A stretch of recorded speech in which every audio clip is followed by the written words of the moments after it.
Vous êtes sur Sud Radio, sur la radio du rugby, et on va vous parler rugby à travers un personnage que vous connaissez, vous amoureux de rugby, qui est là, qui triomphe depuis des années et des années. Laurent Travers, bonsoir.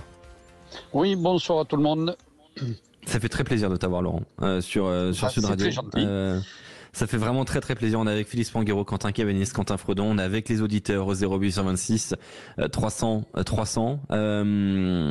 Alors quand même un joli palmarès, Laurent. Mais je voulais attaquer d'ailleurs, tiens, champion de France, cadet scolaire en 1985 avec le lycée Près de Cordy. Exactement, de Sarlat. Exactement. Oui.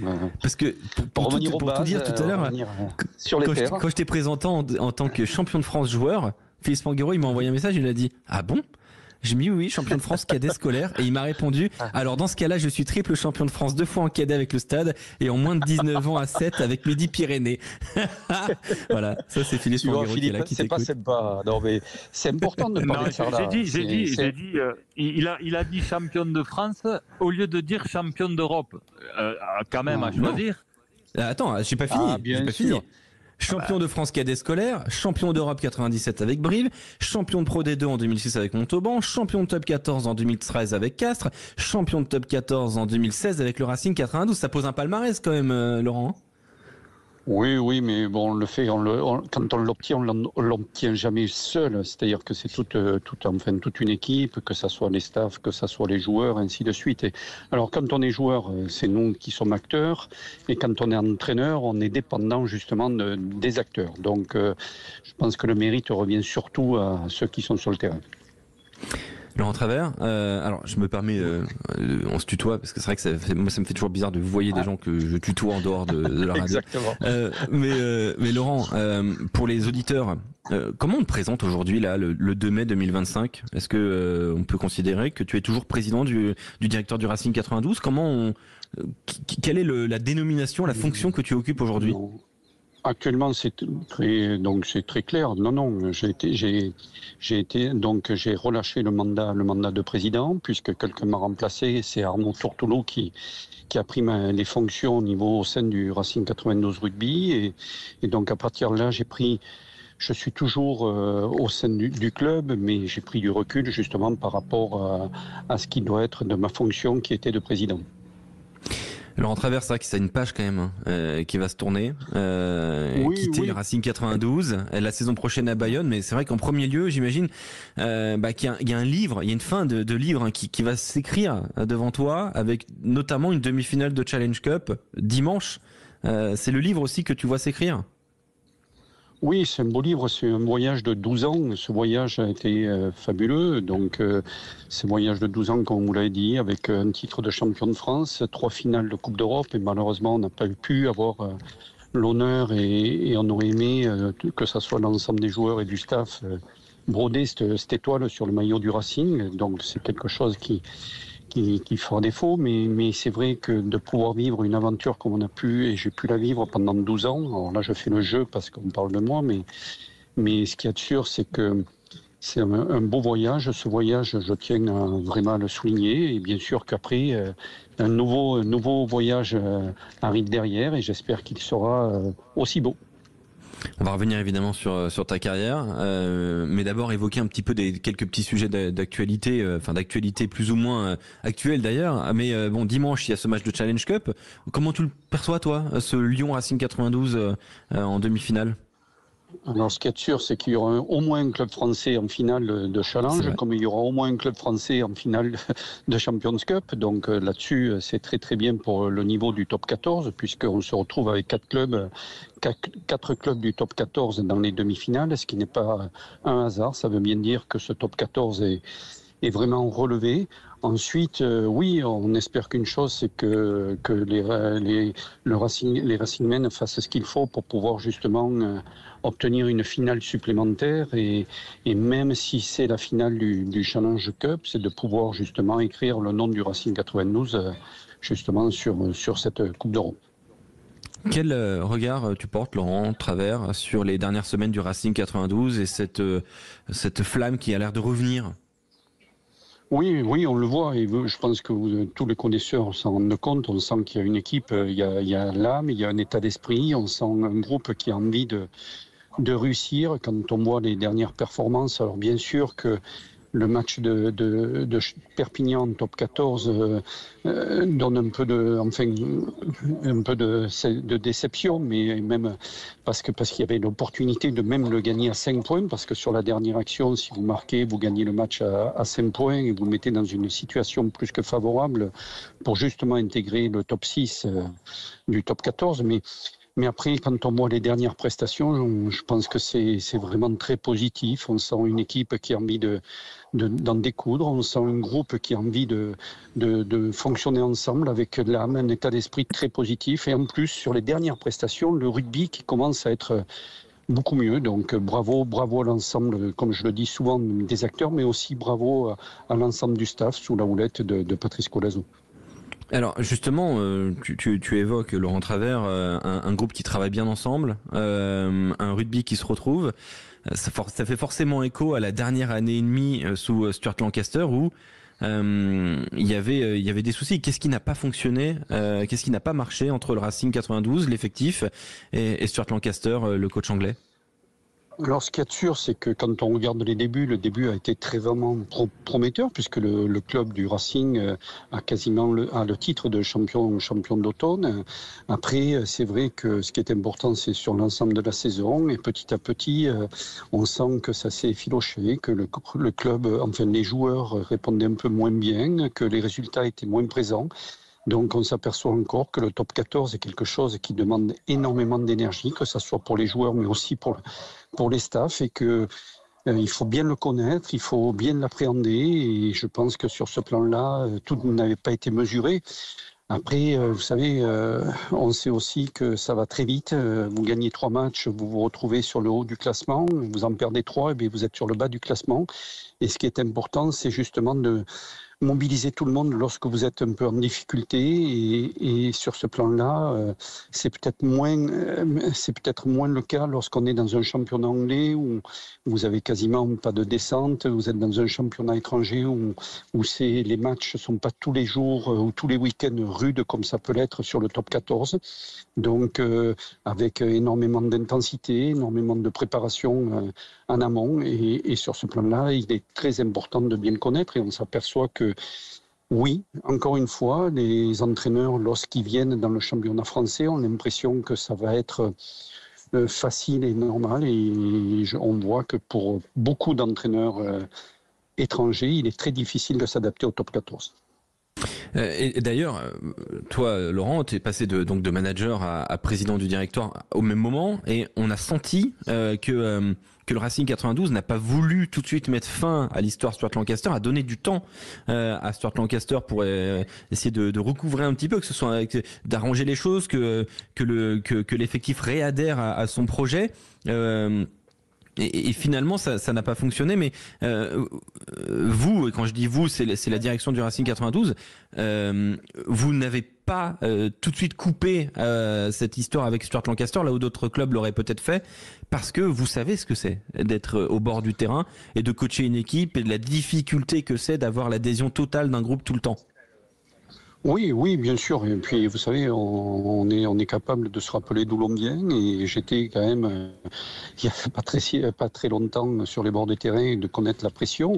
Et après, vous savez aussi qu'il y a un propriétaire, qui est M. Lorenzetti, qui est un bâtisseur, qui connaît vraiment depuis qu'il est arrivé au Racing, a vraiment mis sur ce club sur le haut pavé du top 14, et c'est quelqu'un qui sait être patient, qui sait aussi faire confiance aux gens, et c'est pas du genre de la maison de changer justement de staff. Quand il choisit un patron, et bien il lui fait confiance jusqu'au bout, et il a essayé jusqu'au dernier moment de faire ce qu'il faut pour donner la possibilité à Stuart de tirer la quintessence de ce groupe, et quand il a vu que ça devenait compliqué, que ça pouvait mettre en difficulté la maison du Racing 92, nous avons pris les dispositions nécessaires pour justement faire en sorte que on puisse justement réveiller tout le monde, parce qu'il était important que les gens au-dessus prennent justement les bonnes décisions pour l'avenir du club.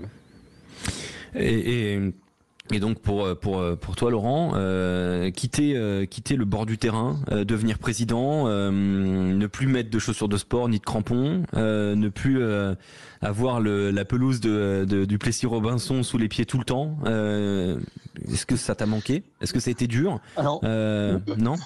C'est une belle expérience. Je ne le regrette pas du tout et je suis très honoré que M. Lorenzetti ait pensé à moi. J'ai relevé ce défi parce que c'est une histoire aussi de paroles, avec plus que de paroles et d'amitié entre M. Lorenzetti et moi.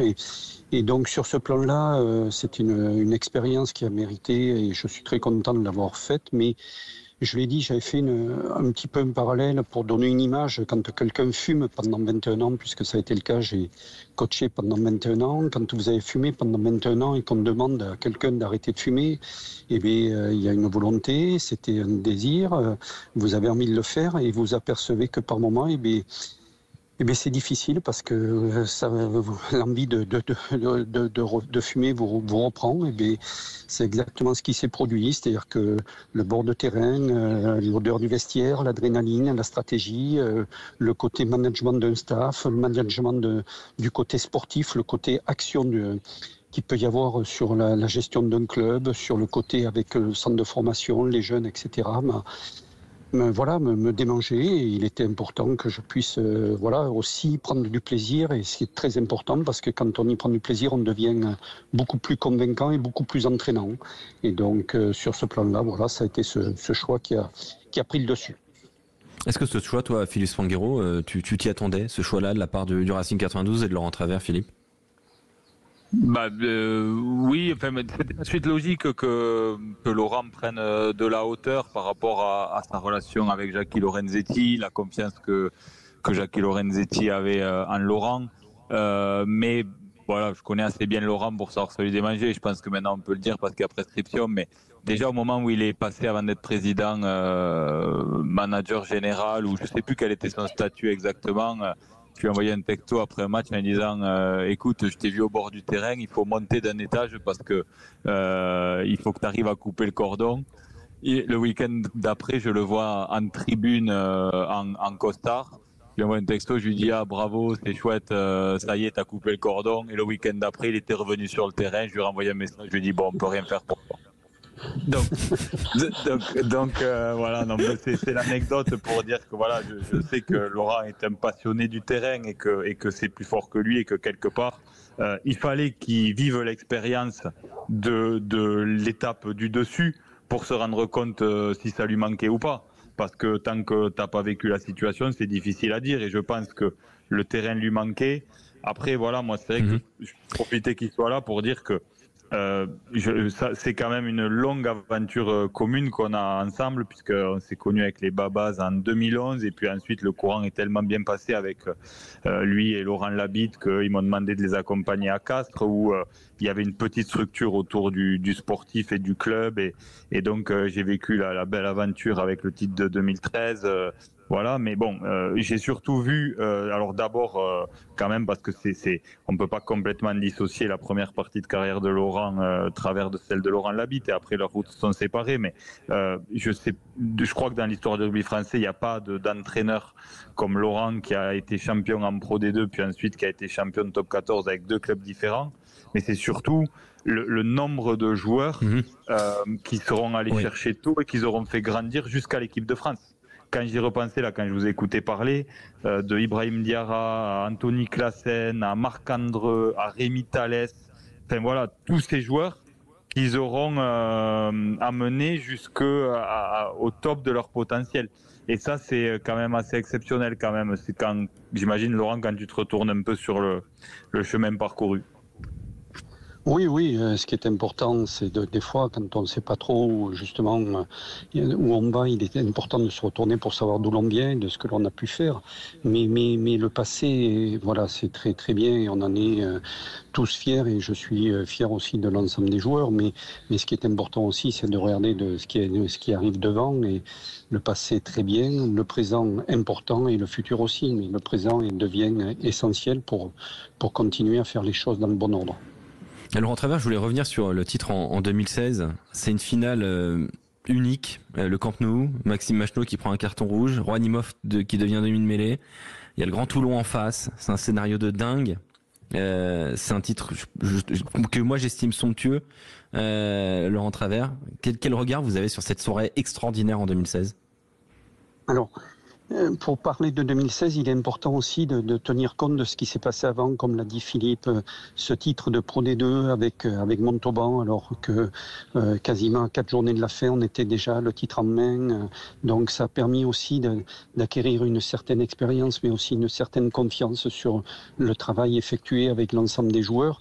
Après le titre qui a été aussi fabuleux en 2013, après autant d'années au Castres Olympique sans titre, nous a permis aussi d'asseoir une certaine assise sur justement ce que l'on voulait mettre en place. Et après, bien sûr, ce match au Nou Camp, qui restera vraiment dans les mémoires de notre sport, de notre top 14, où devant 100 000 personnes dans un stade mythique du foot, où vous avez l'opportunité de gagner, notamment à la 23e minute, après un carton rouge, d'être à 14, où tout le monde nous voyait justement dévorés par le RCT. Et bien, on s'aperçoit qu'arrivé à la mi-temps, le score est serré, que Roanimov s'adapte bien au poste de demi-mêlée en travaillant plus pendant la mi-temps les introductions pour apprendre justement à introduire le ballon. C'est-à-dire qu'à la mi-temps, vous l'avez coaché à la mi-temps, techniquement, oui. en rôle de demi-mêlée. Techniquement, sur comment faire avec une première ligne, etc. Donc tout ça, c'est des choses qui restent gravées et qui sont gravées à vie et qui, justement, quand on gagne un titre, c'est quelque chose qui, pour l'ensemble des joueurs, je pense, et pour l'ensemble du club, sera quelque chose de très important et très important. Et je peux vous dire que dans 10 ans, on en parlera encore. Et oui. C'était 2016-2026, regardez, on commence, ça fait 10 ans et on en parle encore. Et c'est quelque chose qui reste dans les mémoires et qui sera automatiquement restera, je pense, à vie. Et c'est vrai qu'on sent que ce groupe, à la mi-temps, est en train de prendre le dessus, mais le dessus psychologiquement sur l'adversaire. Et Toulon se met justement à se mettre dans la situation de dire on ne peut pas perdre ce match à 14, et c'est l'inverse, et c'est le Racing qui se dit on peut gagner le match à 14. Et donc c'est une confiance qui s'inverse. Oui. Ça veut dire que le Racing se sent fort, et on avait l'impression que le Racing était à 16 et que le RCT était à 14. Justement, rapidement, Laurent, vous avez vécu avec Laurent Labitte de 2005 à 2019 sur ce poste de co-entraîneur. Qu'est-ce qui s'est passé avec Laurent Labitte ? Est-ce que vous souhaitez en parler ce soir ? Est-ce que la fin de votre aventure professionnelle ? Non, il n'y a pas du tout d'extraordinaire. C'est que Laurent a choisi notre voie et est allé sur une autre voie et une autre façon de voir les choses, et ça a été très clair là-dessus. Donc à partir de là, ça a été une séparation et voilà, et ça a fait le plus grand bien pour tout le monde. Peut-être c'était nécessaire vous savez, à un moment, il est important de prendre des décisions. Laurent a pris cette décision-là. Moi, j'ai pris une voie différente. Et voilà, et ça fait partie de la vie. Et comme quand on est dans un couple, il y a peut-être pendant 15 ans, vous vous entendez bien. Et à un moment, vous prenez le choix pour le bien de tout le monde de prendre des voies différentes. Merci beaucoup Laurent d'avoir passé ces 20 minutes avec nous. C'était vraiment passionnant et on aura le temps d'en reparler tout le week-end avec les auditeurs sur Radio Rugby. Merci beaucoup Laurent. Et surtout, bonne chance. Beau week-end.